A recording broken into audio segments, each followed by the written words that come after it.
Health అనేది ఇండియాలో రైటా లేదంటే లగ్జరీయా తెలుసుకుందాం.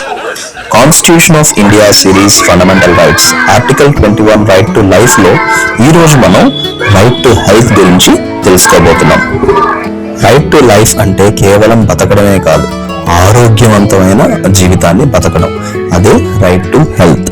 మనకి కావాల్సిన బేసిక్ నెసెసిటీస్, బేసిక్ ఇమ్యూనైజేషన్ నుండి primary health centres, tertiary care, advanced medical research వరకు ప్రతిదీ కూడా ప్రతి భారతీయ పౌరునికి ఒక హక్కుగా లభించాలి అని ఈ రైట్ టు హెల్త్ చెప్తుంది.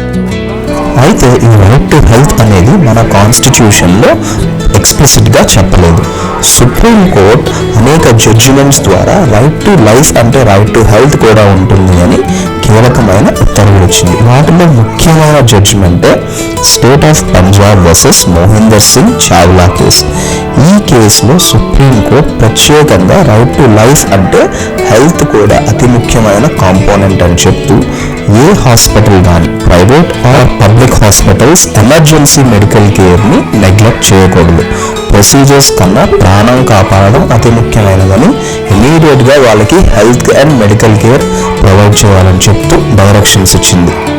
ఈ విధంగా రైట్ టు హెల్త్ అనేది రైట్ టు లైఫ్లో ఇంటిగ్రల్ కాంపోనెంట్గా మారింది.